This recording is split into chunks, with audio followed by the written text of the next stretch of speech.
गरीब दर्जी की बेटी को मिला अमीर फैशन डिजाइनर ससुराल। आओ बहू रानी, घर के अंदर आओ।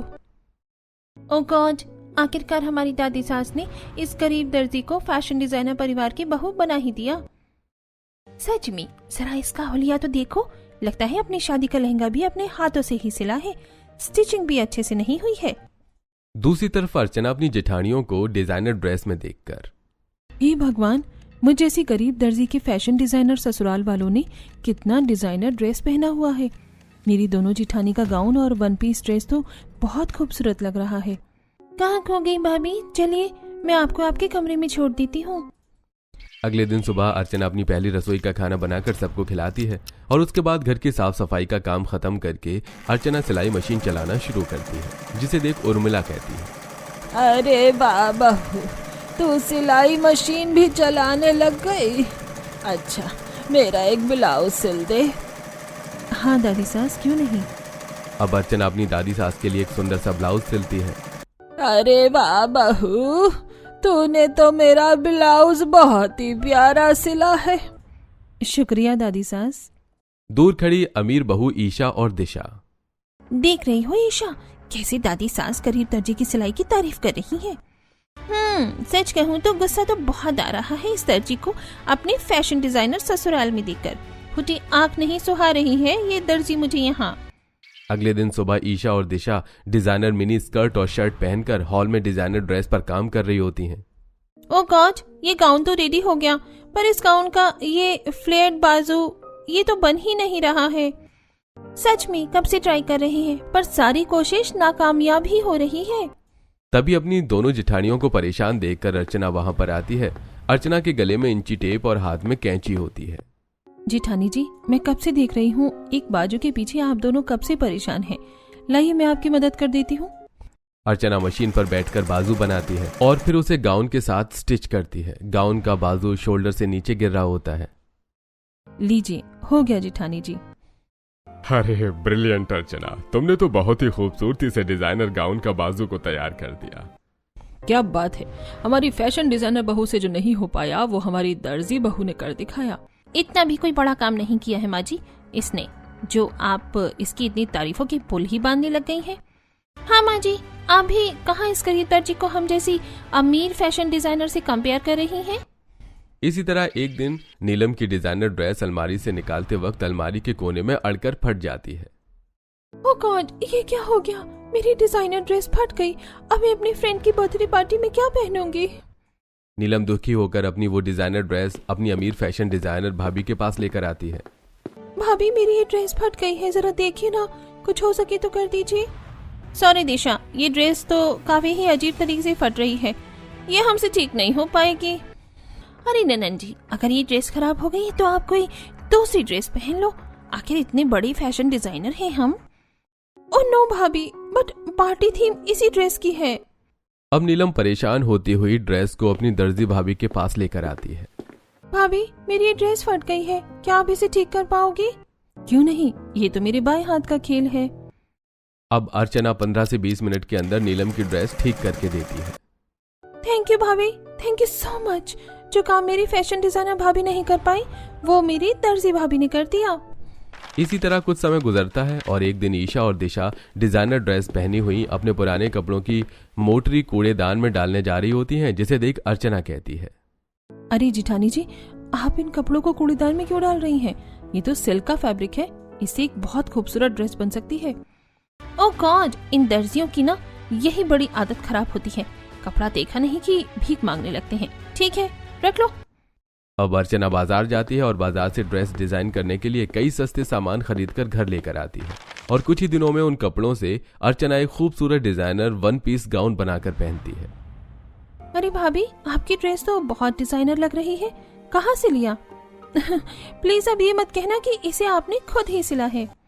पर सच तो यही है नीलम, इस ड्रेस को मैंने ही सिला है। क्या बात है बहू, ऐसी ड्रेस तो अभी तक फैशन डिजाइनर डिपार्टमेंट में किसी ने डिजाइन नहीं की होगी जो तुमने घर बैठे सिल दी। एक मिनट पापा जी, इतना भी कुछ खास नहीं है इसके इस ड्रेस में जो आप इसको झाड़ पर चढ़ा रहे हैं। नहीं नहीं बहू, सच में इसने अच्छी ड्रेस सिली है। तुम्हें अब इसे फैशन डिजाइनर का काम सीखना चाहिए। माँ जी, ये 1 से 2 अच्छे कपड़े बनाकर पहन लेने से कोई फैशन डिजाइनर नहीं बन जाता है। ये दर्जी है और दर्जी का काम ही संभाल सकती है, उससे ज्यादा कुछ नहीं। अरे पर तुम सिखाओ तो सही उसे। नहीं माँ जी, रहने दीजिए। जिठानी जी ठीक ही कह रही हैं। मेरी जैसी मामूली दर्जी एक फैशन डिजाइनर की तरह कपड़े कैसे सिल सकती है।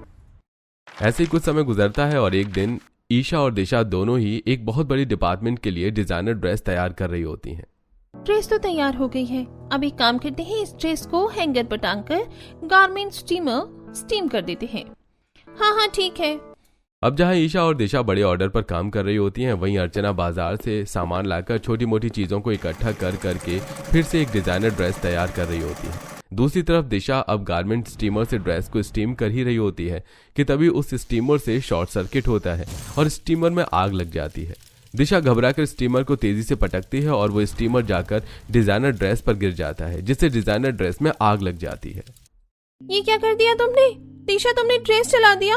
अब हम डिपार्टमेंट में क्या जवाब देंगे? वो लोग कल ही ड्रेस लेने आने वाले थे, अब क्या होगा? तुमने करोड़ का नुकसान करा दिया। मुझे नहीं पता था, पता नहीं कैसे स्टीमर में शॉर्ट सर्किट हो गया और इसमें आग लग गई। अगर मैं इसे नहीं छोड़ती तो मेरा हाथ जल जाता। अब घर के सभी सदस्य वहां पर इकट्ठे हो जाते हैं। ये तुम दोनों ने क्या कर दिया? अरे इतना बड़ा कॉन्ट्रैक्ट तुमने सत्यानाश कर दिया। अब कल जब वो ड्रेस लेने आएंगे तो हम उन्हें क्या जवाब देंगे? हे भगवान, हमारे तो फैशन डिजाइनर स्टूडियो की बदनामी हो जाएगी। अब परिवार वालों को ऐसे परेशान होता देख अर्चना कहती है, आप लोग शांत हो जाइए, मेरे पास एक उपाय है।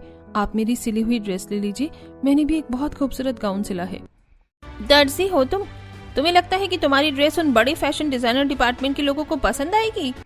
हाँ मैं जानती हूँ, नहीं भी आ सकती है, पर आप एक बार देख तो लीजिए। हाँ बहू तो ठीक कहती है, दिखा मुझे, दिखा क्या सिला है तूने। अब सारा परिवार अर्चना का सिला हुआ गाउन देखता है, जो कि काफी खूबसूरत होता है। ड्रेस की बाजू काफी प्यारी होती है, नेक भी काफी अच्छी तरीके से डिजाइन किया हुआ होता है। गाउन में काफी झालर लगे हुए होते हैं, जिससे वो काफी फ्लेयर्ड लगता है। ये सब देख सुभाष हैरान हो जाता है। बहू, तुमने तो बहुत खूबसूरत ड्रेस सिला है। अरे उस ड्रेस से भी ज्यादा खूबसूरत तो मुझे तुम्हारी ड्रेस लग रही है। मुझे पक्का भरोसा है कि डिपार्टमेंट को तुम्हारी ये ड्रेस जरूर पसंद आएगी। हाँ, अब तो मुझे भी यही लगता है कि अर्चना की ड्रेस ही उन्हें पसंद आएगी। अर्चना, तुमने सच में बहुत अच्छा ड्रेस सिला है। अब अगले दिन फैशन डिजाइनर डिपार्टमेंट के लोग आते हैं। अच्छा, तो ये ड्रेस तैयार किया है आप लोगों ने हमारे स्टूडियो के लिए? वैसे ये ड्रेस बहुत खूबसूरत है और यूनिक भी। मार्केट में ऐसा अभी कुछ लॉन्च नहीं हुआ है। अगर हमने आपसे ये ड्रेस लिया तो मार्केट में हमारा नाम बढ़ जाएगा। जी, आप बिल्कुल सही समझ रहे हैं, ऐसा ही होगा। अब डिपार्टमेंट वाले नोटों की गड्डी सुभाष को देके ड्रेस लेकर चले जाते हैं। देखा, जिस बहू को तुम एक मामूली दर्जी समझती थी, ईशा और दिशा, आज उसी की काबिलियत की वजह से हमारे बड़े फैशन डिजाइनर परिवार की बेइज्जती होते होते बच गई। सही कह रही है माँ जी, हम लोग तो अर्चना को बहुत ही छोटी मामूली दर्जी मानते थे, पर ये तो बहुत ही काबिल है। इसलिए आज से अब हम तुम्हें भी फैशन डिजाइनर का काम सिखाएंगे अर्चना, और अब से तुम हमारे साथ ही काम करोगी। शुक्रिया जिठानी जी, मुझे ये सुनकर बहुत खुशी हुई। इस दिन के बाद से दोनों ही जेठानियां अपनी दर्जी देवरानी से प्यार से रहने लगती हैं और साथ ही फैशन डिजाइनर का काम भी सीख जाती हैं, जिससे अर्चना और भी कई तरह के डिजाइनर ड्रेस तैयार करना सीख जाती है। बारिश से चिढ़ने वाले मायके से अच्छा एंजॉय करने वाला ससुराल। माँ, अब मैं दोबारा आपके साथ इन पार्टियों में नहीं जाऊंगी। क्यों, क्या हुआ? इतनी अच्छी तो थी पार्टी। मुझे अच्छा नहीं लगता मैं ऐसी पार्टियों में जाना। पूजा बेटा, हम ओबराय परिवार वाले हैं और हम अमीरों का शौक होता है ऐसी बड़ी बड़ी पार्टियों में जाना। तभी पूजा को रास्ते में एक पानी पूरी का स्टॉल दिखाई देता है। अरे गाड़ी रोकिए ड्राइवर जी। ड्राइवर कार रोक देता है। क्या हुआ पूजा?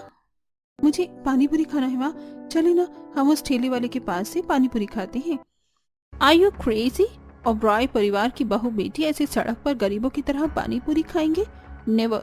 लोग क्या कहेंगे बेटा? माँ प्लीज एक बार तो मुझे खाने दीजिए पानी पूरी। आप कभी भी मुझे पानी पूरी नहीं खाने देते हो। हम अम्मी लोग बड़े बड़े रेस्टोरेंट में जाते हैं, होटल्स में जाते हैं, ऐसी सड़कों पर हम पानी पूरी नहीं खाते। थोड़े समय बाद पूजा अपनी इस अमीर माँ शीतल के साथ अपने बड़े से आलीशान बंगले घर में आती है, जहां घर में शीतल का पति हरीश, 2 बेटे महेश, वरुण, बहू नेहा और हरीश की माँ शांति ये सब थे। पूजा और उसके परिवार वाले जाने माने रईस मॉडर्न ओबेरॉय परिवार वाले हैं। इतनी देर कैसे लगा दी आने में शीतल? ये आपकी नवाबजादी आज एक मामूली से ठेले वाले के पास से पानी पूरी खाने की बात कह रही थी। पूजा, हमने तुम्हें कितनी बार कहा है कि ऐसे ठेलों पर की चीजें नहीं खानी चाहिए। ये सब गरीबों की हरकतें हैं। हम अमीर लोग हैं, हमारी पर्सनैलिटी बड़े बड़े रेस्टोरेंट में जाने की है। ये सुनकर पूजा अपने कमरे में चली जाती है। ये पूजा भी ना हमेशा गरीबों की तरह हरकतें करती रहती है। हरीश शहर की नामी गिरामी कंपनी का मालिक है। पूरे परिवार को अपनी अमीरी और पैसों का बड़ा घमंड है। बस परिवार में अगर कोई इस अमीरी पर घमंड नहीं करता तो वो है पूजा। पूजा अपने कमरे में थी। क्यों सब मेरे साथ ऐसा ही करते हैं? ना मुझे घर से बाहर जाने देते, ना बाहर की कोई चीज खाने देते। अरे मुझे भी खुलकर अपना जीवन बिताना है। पूजा को कोई भी खुलकर अपना जीवन नहीं बिताने देता था। सब छोटी छोटी बातों पर उस पर रोकथाम करते थे। अगले दिन सब घर में बैठे कॉफी पी रहे थे, तभी बाहर का मौसम चेंज हो जाता है। बाहर बिजलियां कड़कने लगती हैं। अरे वाह, लगता है बारिश होने वाली है। चलो मैं बाहर जाकर बारिश में नहाती हूँ। खबरदार, जो घर से बाहर गई तो पूजा, बारिश का पानी गंदा होता है, उससे बीमारी हो जाती है। नहीं माँ, बारिश का पानी तो बहुत अच्छा होता है। पूजा, बारिश में नहाना, कीचड़ में भरना, ये हम अमीरों को आदत नहीं है। अगर तुम्हें किसी ने बाहर बारिश में नहाते देख लिया तो सब कहेंगे कि देखो, इतने अमीर और ब्राय खानदान की बेटी कैसे गरीबों की तरह बारिश में नहा रही है। ये बारिश भी ना जब भी होती है चारों ओर कीचड़ हो जाता है। ये सुनकर पूजा दुखी हो जाती है। 2 दिन बाद पूजा अपने घर की छत पर खड़ी थी। आज बारिश क्यों नहीं हो रही? बचपन में कितनी नहाती थी मैं बारिश में, कितना मजा आता था। पर अब तक कोई भी मुझे बारिश में नहाने नहीं देता। सब पता नहीं क्यों मुझ पर इतनी सख्ती करते हैं। तभी सामने सड़क से पूजा की गरीब सहेली कोमल आती है। अरे कोमल, कहाँ गई थी? पूजा, अपने इलाके में जो बड़ा वाला मेला आया है ना, मैं वहाँ घूमने गई थी।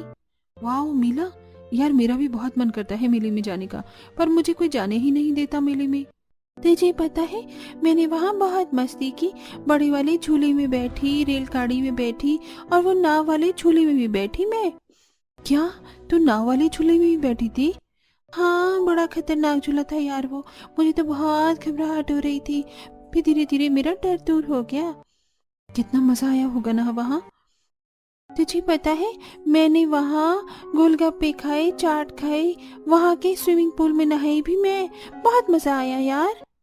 कोमल, तू ना बहुत किस्मत वाली है जो तेरे परिवार वाले तुझे किसी चीज के लिए मना नहीं करते, और एक मेरे परिवार वाले हैं जो मुझे कभी खुलकर जीने ही नहीं देते। थोड़े समय बाद पूजा घर में सोफे पर बैठी थी। पूजा, मैं पार्लर जा रही हूँ, तुम भी साथ चलो, अपना मेकअप करवा लेना। नहीं भाभी, मुझे अच्छा नहीं लगता मेकअप करवाना। पूजा को अमीरों की तरह मॉडर्न लाइफ जीना बिल्कुल पसंद नहीं था। एक शाम बाहर तेज तूफानी बारिश हो रही थी और इस बारिश में कोमल और उसकी माँ दोनों सड़क पर नहा रहे थे। अरे वाह, बारिश। तभी पूजा भी उन दोनों के पास आकर सड़क पर बारिश में नहाने लगती है। कितना मजा आ रहा है ना कोमल। तभी शीतल बड़ा सा छाता लेकर वहां आती है। तुझे मना किया था ना मैंने कि इन गरीबों के साथ में भी दूर रहना मत। चल अंदर, इस बारिश में सारी गंदगी अपने शरीर पर लेती जा रही है। शीतल पूजा को घर में लेकर आती है। माँ, मुझे नहाने दीजिए ना बारिश में, कितना मजा आ रहा था बाहर। चुप कर, लगता है अब तुझे इस घर से भेजने का समय आ चुका है। कुछ दिन बाद घर में पूजा की शादी की बात निकलती है। हम पूजा की शादी एक अमीर खानदान के लड़के से करवाएंगे। मेरे ये अमीर परिवार वाले मुझे कभी खुलकर जीने ही नहीं देते। हमेशा हर बात में मुझे रोकथाम करते रहते हैं। शायद हर अमीर ऐसे ही होते होंगे। नहीं नहीं, अब मैं शादी करूंगी तो एक गरीब से ही करूंगी, जहां मैं खुलकर अपना जीवन तो बिता पाऊंगी। हम जल्द से जल्द कोई अमीर लड़का देखकर पूजा की शादी करवा देंगे। माँ, मुझे एक गरीब लड़के से शादी करनी है। अब मुझसे कोई सवाल नहीं करेगा, कोई इसकी वजह भी नहीं पूछेगा। अगर मेरी शादी गरीब लड़के से नहीं हुई तो मैं अपनी जान दे दूंगी। फिर क्या था, पूजा की धमकी से डरकर सब पूजा की शादी एक गरीब लड़के दीपक से करवा देते हैं। दीपक एक छोटे से घर में अपने माता पिता उर्मिला, मदन, भाई भाभी अभय, कविता और छोटी बहन रिया के साथ रहता है। दीपक और उसके परिवार वाले गरीब मिडिल क्लास लोग हैं। शादी के दूसरे दिन, पूजा बहू, जाओ दोनों बहुएं मिलकर खाने की व्यवस्था करो। दोनों बहुएं रसोई में आकर बड़े प्यार से साथ मिलकर काम करती हैं। कुछ दिन बाद पूजा और कविता के बीच काफी अच्छी दोस्ती हो चुकी थी और एक शाम, जेठानी जी, हम पानी पूरी खाने चलते हैं ना, बहुत मन कर रहा है पानी पूरी खाने का। मन तो मेरा भी बहुत कर रहा है पानी पूरी खाने का। दोनों उर्मिला के पास आते हैं। माँ जी, क्या पूजा और मैं पानी पूरी खाने जाएं? हाँ हाँ, जाओ बहू, और मजे से ढेर सारी पानी पूरी खा कर आना। भाभी, मैं भी आ रही हूँ। तीनों बाहर आते हैं और सड़क पर एक ठेले वाले के पास से पानी पूरी खाने लगते हैं। हश, अब जाकर दिल को सुकून मिला है। तभी तीनों मिलकर गपागप पानी पूरी खाते हैं और थोड़े समय बाद, अरे बस बस, मेरा तो पेट भर गया, अब और नहीं खा सकती मैं पानी पूरी। क्या पूजा, इतने में ही थक गई तू? तभी बारिश शुरू हो जाती है। जेठानी जी, रिया, चलो ना बारिश में नहाते हैं, बहुत मजा आएगा। हाँ हाँ चलो। तीनों तभी बारिश में भीगते हुए सड़क से नाचते गाते मस्ती मजाक करते हुए अपने घर के बाहर आते हैं और बाहर आंगन में एक दूसरे के ऊपर पानी फेंकने लगते हैं। नहीं नहीं जेठानी जी। पूजा भाभी, आज तो हम आपको कीचड़ से पूरा भर देंगे। तीनों इस बारिश में एक दूसरे के साथ खूब मस्ती करते हैं। थोड़े समय बाद वो घर आते हैं। ये क्या, अकेले अकेले बारिश में नहाकर आ गए और मुझे बुलाया भी नहीं। अरे माँ, हमने इतनी मस्ती की ना कि पूजा भाभी तो पानी के गड्ढे में ही गिर गई थी। और जेठानी जी के पैर पर गोबर लग गया था। हाँ। तुम दोनों ना अगली बार बारिश होने तो फिर मजा चखाऊंगी मैं तुम्हें। ये सावन का महीना ऐसा ही होता है, जब भी आता है अपने साथ ढेरों खुशियां लेकर आता है। अब तीनों जाकर अपने कपड़े चेंज करो, वरना बीमार पड़ जाओगी तुम। अब इसी तरह पूजा अपनी नंद जेठानी के साथ रोज रोज पानी पूरी चाट खाने जाने लगी और कभी कभी मेलों में भी घूमने जाने लगी। और जब जब बारिश होती थी तो हर बारिश में पूजा और उसके ससुराल वाले सब मिलकर पानी में भीगकर खूब मस्ती करते हैं। एक शाम पूजा को उसकी माँ शीतल का फोन आता है। पूजा बेटा, कैसी हो तुम? जब से शादी हुई है तुम्हारी, तब से ना तुमसे हम मिलने आए ना हमसे बात की तुमने। मैं अपने घर पर बहुत खुश हूँ माँ। बेटा, ये भी तो तुम्हारा घर है ना, क्या तुम्हें हमारी याद नहीं आ रही? नहीं माँ, जहाँ मेरी खुशियों पर रोकथाम की जाती थी, मुझ पर पाबंदियां लगाई जाती, वो अब मेरा घर नहीं है माँ। न वहाँ के लोग मेरे अपने हैं। मेरा असली घर मेरा ये ससुराल है माँ, और यहाँ के लोग मेरे अपने हैं जो मेरी खुशियों को पूरा करते हैं, मुझे खुश रखते हैं। मेरे मायके से भी अच्छा मेरा ससुराल है माँ। इतना कहकर पूजा कॉल कट कर देती है। उसकी बातें सुनकर उसके ससुराल वाले बहुत खुश होते हैं। अब इसी तरह पूजा हमेशा अपने ससुराल में रहकर सबके साथ मस्ती मजाक करके खुशी खुशी खुलकर अपना जीवन बिताने लगी।